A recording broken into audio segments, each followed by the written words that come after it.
안녕하세요. 정성산TV입니다. 오늘 전해드릴 소식은 문재인 윤건영 반일 충격거래 터졌다. 성명 발표. 라는 소식입니다.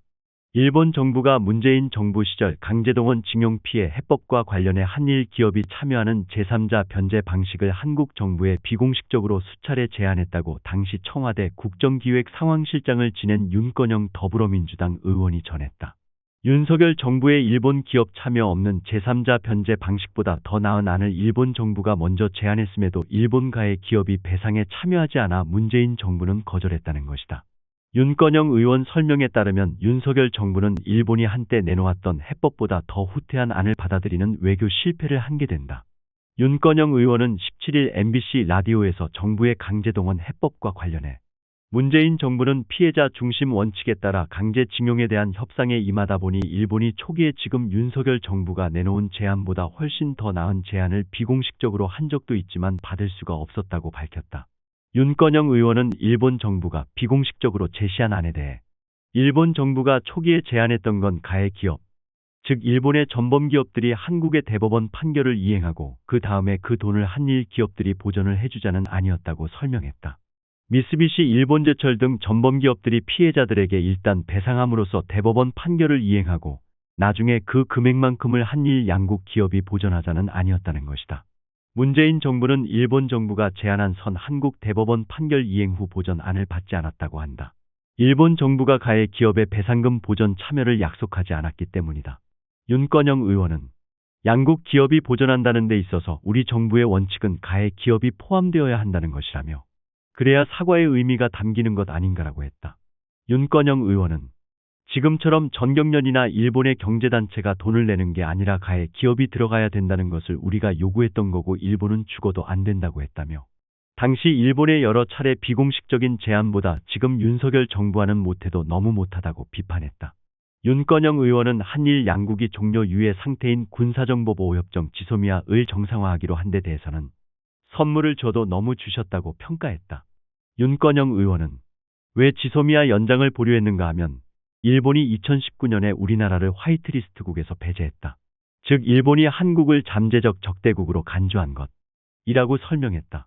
그는 지소미아는 군사기밀을 상호 공유하는 협정인데 상대가 우리를 적대국으로 간주하는데 우리가 군사기밀을 준다는 것은 논리적으로 안 맞아서 보류할 수밖에 없었다며 이걸 아무 조건 없이 날름 그냥 정상화시키겠다라는 것은 주머니 탈탈 털린 것이라고 지적했다. 또한 사회정의를 바라는 전국교수 모임 정교모은 윤건영 민주당 의원이 언급한 일본의 비공개 제안이 언제, 어떻게, 누구로부터 누구에게 전달되었으며 내부에서는 어떤 자들에 의하여 논의되어 최종적으로 없었던 일이 되고 말았는지를 분명히 밝혀야 한다고 했다. 정교모는 19일 윤건영 의원이 자백한 문재인 정권의 국민 기만 반일 선동 행위, 진상을 밝혀야 한다는 제목의 긴급 성명서를 통해 문재인 대통령 시절 청와대 국정상황실장을 지냈던 윤건영 의원이 지난 17일 MBC 라디오에 출연해 언급한 강제징용 배상 판결과 관련해 과거 일본 정부가 제시했다는 방안의 실체와 논의 과정에 대한 진상규명을 요구했다. 정교모는 일본의 미쓰비시 일본제철 등 전범 기업들이 한국의 대법원 판결을 이행하고 그 돈을 한일 기업들이 보전을 해주자는 안은 그대로만 이행되면 원고들인 피해자들의 소송 목적을 완전히 달성할 수 있는 것인 만큼 피해자들에게 전달되어 의사를 듣는 과정 등은 거쳤는지 피해자들은 물론 온 국민을 상대로 속이고 나라를 파는 매국 행위를 한 것은 아닌지 밝히라고 했다. 아래는 정교모 성명서. 윤건영 의원이 자백한 문재인 정권의 국민 기만 반일 선동 행위, 진상을 밝혀야 한다. 문재인 대통령 시절 청와대 상황실장을 지냈고 문 전 대통령의 복심으로도 알려져 있는 윤건영 의원이 3월 17일 MBC 라디오에 출연하여 실토했다는 말은 실로 우리를 경악하게 만든다. 윤건영 의원은 강제징용에 대한 대법원 판결이 나왔던 2018년 10월부터 판결의 강제집행 문제로 인해 한일 관계가 사실상 파탄에 이르렀던 2019년 7월 기간 내내 청와대의 국정상황실장을 지냈던 인물이다. 그는 일본 정부가 초기에 일본의 미쓰비시 일본제철 등 전범 기업들이 한국의 대법원 판결을 이행하고 그 다음에 그 돈을 한일 기업들이 보전을 해주자는 안을 제안했으나 한국 정부가 이를 거절하였다고 한다. 보전에 참여하는 일본 기업의 전범 기업이 포함되지 않았다는 것이 그 이유라고 했는데 이는 있을 수 없는 궤변이다. 왜냐하면 제1단계로 피고인 기업들이 우리 대법원 판결을 이행한다면 그것으로 피해자들이 당초 제기했던 소송의 당초 목적은 완전히 달성되는 것이고 제2단계인 보전행위에 일본 기업이 참여하는지 안 하는지 여부는 부차적인 문제이기 때문이다. 문재인 정권은 일본이 비공개로 제안했다는 그 내용을 원고인 피해자들에게 알려준 바 있는가? 윤건영 의원의 말대로 전범 기업이 1차로 대법원 판결을 이행하겠다는데도 원고들은 무슨 이유로 그 방안을 받아들이지 않았다는 말인가? 문재인 전 대통령과 이 비화를 공개한 윤건영 의원은 이 물음에 답해야 한다. 만일 이 질문과 의문에 답하지 못한다면 그것은 결국 문재인 정부가 피해자들은 물론 온 국민을 속여왔음을 스스로 자백하는 것에 다름 아니다. 공교롭게도 모 여론조사에 의하면 2019년 7월 이 판결문 집행을 둘러싸고 한일 관계가 파탄에 처할 무렵 문재인 정권은 그해 최고의 지지율을 기록했다. 반일 감정을 빼놓고 이 지지율을 설명할 수 없었다는 점은 그 당시 여론조사 기관의 분석에도 나와 있다.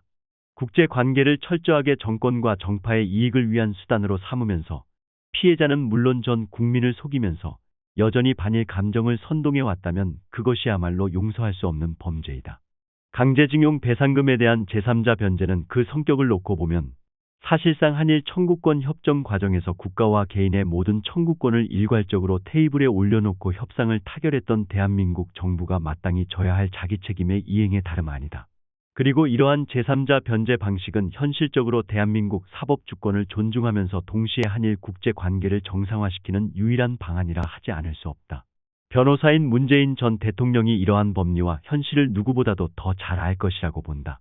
문재인 정권의 인사들과 구여당 민주당은 이번에 제3자 변제 방식이 굴욕적이라며 국민을 기만하고 선동하기에 앞서 윤건영 의원의 말 맞다나 한일 관계 회복, 이런 식이면 문정부 때 수백 수천 번도 더 했을 기회를 왜 걷어찼는지 제대로 설명해야 한다. 일본의 전범 기업들이 한국의 대법원 판결을 이행하도록 하겠다는 일본 정부의 제안을 왜 거절하고 이를 숨기고 있었는지부터 해명하지 않으면 안 된다. 윤건영 의원의 발언이 이대로 묻히고 잊혀져서는 안 된다. 만약 지금 우리 사회의 반일 감정과 반정부 여론을 부추기기 위하여 윤건영 의원이 사실과 다른 이야기를 했거나 사실을 과장했다면 그것은 더 큰 문제이다. 그리고 전 정권 관계자들의 해명과 별개로 현 정부에게는 윤건영 의원이 말한 일본의 비공개 제안이 언제, 어떻게, 누구로부터 누구에게 전달되었으며 내부에서는 어떤 자들에 의하여 논의되어 최종적으로 없었던 일이 되고 말았는지를 분명히 밝혀야 할 책무가 있다. 삶은 소 대가리 욕을 얻어가면서까지 대북 굴종작태로 국격 추락과 안보 파탄을 초래했던 문재인 정권이 자신들의 정치적 입지를 위해 교활하게 국리민복을 저해하고 나라까지 팔아먹는 매국노 짓을 자행한 내막에 대해 주권자 국민은 알 권리가 있다. 여러분들의 생각은 어떤가요? 댓글로 남겨주세요. 이상으로 오늘의 소식을 마치도록 하겠습니다. 구독과 좋아요, 알림 설정 부탁드립니다. 감사합니다.